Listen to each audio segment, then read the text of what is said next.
Yes, where is SDO? बताइए। Service report बुलाई थी आपने? Yes sir. कहाँ है service sir report? Interim order किया है सर अभी हमने। नहीं, इंटरिम ऑर्डर किया है आपने, सर्विस के लिए नोटिस भेजे थे नोटिस ना? इशू हुए थे सर, लेकिन कुछ वो कहाँ है सर, इस पे लगे हुए हैं सर। तामील हो गई थी नोटिस की? नोटिस तामील, अदम तामील हुई थी सर, वो उस एड्रेस पे नहीं रहते हैं। कहाँ लिखा है आपने कि नोट पढ़िए, इंप्रूव्ड ऑर्डर पढ़िएगा। क्या शुभ नाम है आपका? अनुराग तिवारी नाम है। हाँ, पढ़िएगा इंप्रूव्ड ऑर्डर। साहब, सर आप किस बैच के डिप्टी कलेक्टर हैं? 16 से हूँ सर, ज्वाइन 16 से 2016 से हैं सर।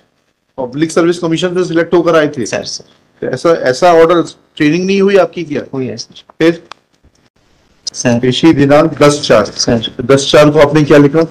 माननीय उच्च न्यायालय के 1 दिवस पूर्व स्थिति को परिपालन में दुरुस्त करें। ये कहां से इंटरिम ऑर्डर हो गया? और हाईकोर्ट के आदेश, या तो आप सब पढ़ते नहीं, you were under influence? No sir, I was not sir, sorry sir, लेकिन इसमें इंटरिम ऑर्डर में क्वेश्चन लिखा हुआ था, इसलिए हमने पूर्व की स्थिति बहाल कर दी। आगे क्या लिखा हुआ है? दोनों पक्षों को नोटिस सर। के बाद आपको ये कहा था कि पूर्व की स्थिति बहाल करें। क्वेश्चन का मतलब यही। क्वेश्चन का मतलब क्या होता है, आप हमें बताएंगे? क्वेश्चन का मतलब ये होता है। Sorry sir.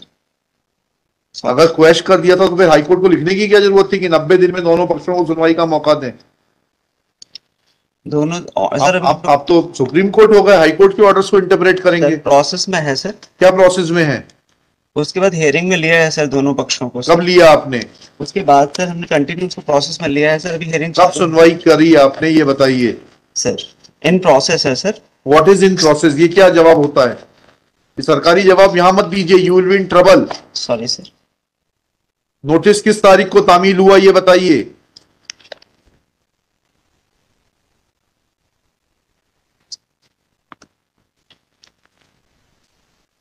8/4/23 को सर। जी, 8/4/23 को सर। तामील हो गया इनके ऊपर? जी सर, ये है सर इसमें। तो इसमें आपने क्यों नहीं लिखा कि नोटिस तामीली के बाद कोई उपस्थित नहीं? अगर 8/4/23 को तामील हो गया था तो 11/4/23 के आदेश में आपने क्यों नहीं लिखा? सर इसके पहले एक और इन्होंने एप्लीकेशन यहाँ पर हमारे यहाँ फाइल की। उससे मतलब नहीं है। I am asking you simple question sir, that if notices were served on the petitioner on 8/4 and what prevented you from writing this fact that despite service of notice petitioner is not appearing? Sir तो बाबू नहीं लिख सकता इतना तो? खुद देखते हैं sir जी। Order sheet बाबू लिखता है सर। ये बाबू ने लिखी है 11/4 की? आपने लिखा है कि बाबू ने लिखा है? ये मैंने लिखी है सर 11/4। तो कहाँ लिखा है इसमें आपने कि तामील उपरांत अनुपस्थित? सर सॉरी सर, बट ये इंटरिम ऑर्डर है सर। ये नहीं, इंटरिम ऑर्डर पास करने के लिए आपको हाईकोर्ट ने कहा ही नहीं था। ऐसा भी आपने नहीं लिखा कि अंतरिम आदेश है। पेशी में लिया है सर, फिर आगे सर। फिर आपने लिखा है तदनुसार आवेदक को नोटिस जारी किया जाए, मूल प्रकरण आदेश दिनांक को संलग्न किया जाए। और इसके बाद रिकॉर्ड भी 11 तारीख के बाद जो है 5 दिन बाद जो है 17 तारीख को इन्हें रिकॉर्ड भी रेवेन्यू रिकॉर्ड में एंट्री भी कर दिया। 90 दिन का समय दिए, इतनी जल्दी थी मगर नहीं सर, हमने 90 दिन का पूरा भी हियरिंग में है सर, 90 दिन कंप्लीट नहीं हुए हैं सर। आपने रेवेन्यू रिकॉर्ड क्यों दुरुस्त कर दिया, ये तो समझाइए ना थोड़ा सा sir. Order quite sorry sir. तो करेक्ट करिए सर। देखिएगा। Shri Satya Prakash Mishra, learned counsel for the petitioner. Shri तुम नाम बताइए आपका? डॉक्टर अनुराग तिवारी। डॉक्टर अनुराग तिवारी किस चीज के डॉक्टर हैं आप? मैं पीएचडी हूँ सर। पीएचडी है sir. Doctor Anurag Tiwari, sub divisional officer, तहसील हुजूर, नहीं sorry, sub division Hazur, district Rewa, present in person along with, आपका नाम बोलिए? Shweta Yadav, government advocate. Shweta Yadav, government advocate. Miss Shweta Yadav, government advocate. It is submitted that order impugned is an interim order. However, this court is not satisfied that this order is interim in nature. SDO has clearly misunderstood the orders of the High Court dated 15/3/2023 passed in WP 11216 of 2022. He was required to afford an opportunity of hearing to the parties and was required to complete proceedings under section 115 of MPLRC within a period of 90 days from the date of production of certified copy of the order.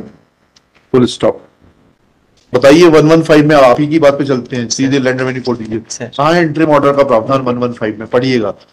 नहीं 115 में नहीं अरे है भाई 115 की proceeding करेंगे तो interim order कहाँ किस प्रावधान में कर देंगे आप?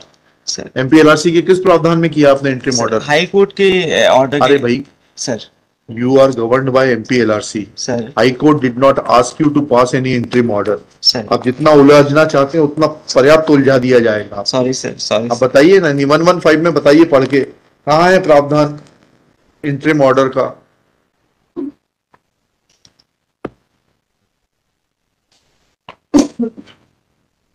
Next paragraph.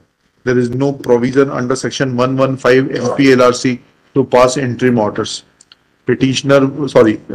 SDO was deciding the case under section 115 MPLRC.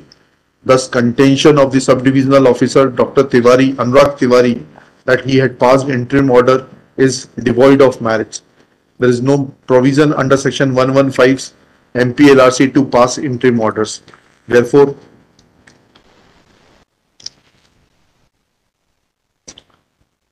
impugned order dated 11/4/2023 cannot be said to be an order of interim nature. Same is hereby quashed. Since parties are already appearing before the subdivisional officer, next date क्या है? Sir 22/4 है sir 22 And next date fixed before the subdivisional officer is 22/5. He shall try to complete the proceedings as per the earlier directions of the High Court. WP number इतना है dated 15/3/2023 in WP 11216 of 22 and shall complete the proceedings before expiry of period of 90 days. My humble submission, it may be transferred to another SDO, my lord. ये सब काम यहाँ नहीं, My lord, in fact, my lord, यहाँ नहीं. they can't say, my lord, that at this stage, my lord. But my lord, we are I under have threatened. no material to suspect his bona fide. Mistake की है, he है, उसमें लिख लीजिएगा, he admits that he has committed a mistake bona fide.